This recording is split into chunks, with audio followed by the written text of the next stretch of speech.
If it's bad and online, or in the papers, then he's usually behind it.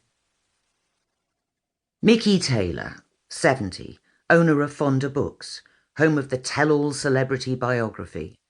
Dripping in money and lacking in taste, subtlety is not Mickey's thing, and he can spot a battered celebrity with a juicy tale to tell a mile off. Publisher and agent of missing star Honey Hunter.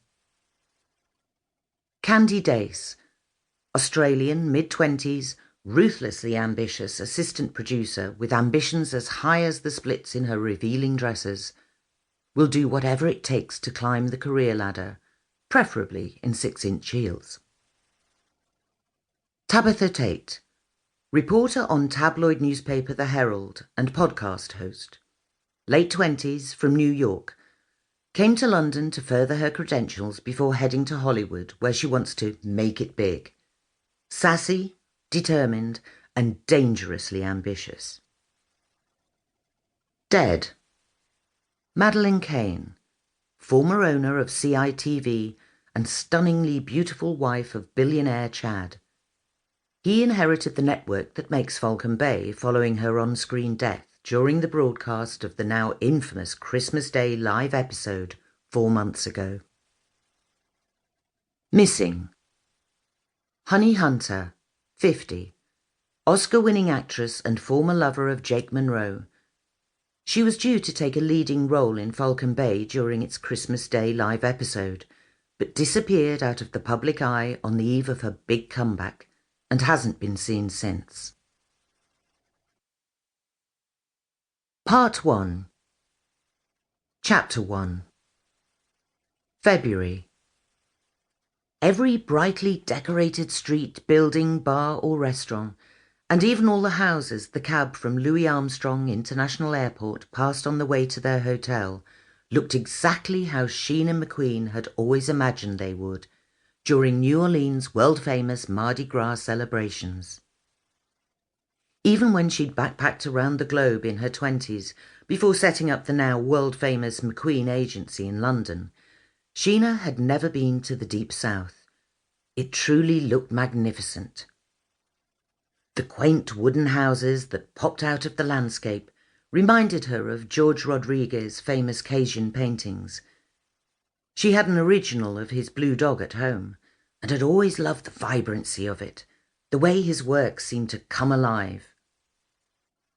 It was the only pet she'd ever allow in her pristine home, although there had certainly been some animals passing through her doors. She was just making a mental note to try to visit his studios to pick up something to add to her collection, when she reminded herself why she was here, and refocused on what was going to be an incredibly difficult day ahead. In defence of finding herself distracted, she reasoned that the decision to hold Madeleine Kane's funeral in the midst of a carnival was bizarre, rather like the plot from one of the soap operas her renowned clients appeared in. She really hadn't wanted to come, but her number one client, Catherine Bell, was attending, and despite Sheena's best efforts, nothing, not even Falcon Bay executives to deny Catherine official leave, could stop her. Even though Falcon Bay was the show that had made her a star, Catherine didn't always play by its rules. She had been determined to attend, and as it certainly wasn't safe to let her go alone, Sheena had extended her role as agent into that of chaperone. They'd barely spoken a word on their 2-hour boat journey from St. Augustine's, where Falcon Bay was filmed, to Paris to catch their 13-hour flight to America. But Sheena had been glad of the pods in first class that kept them apart, helping to ease the awkwardness of how tense Catherine clearly was.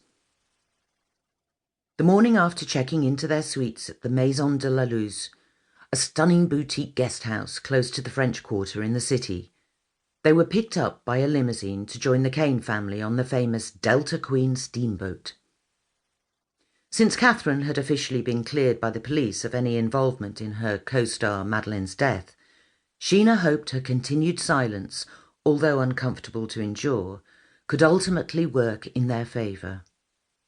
The last thing she needed was for Catherine to say something she shouldn't when the case had finally been closed. But with the way she was acting, which was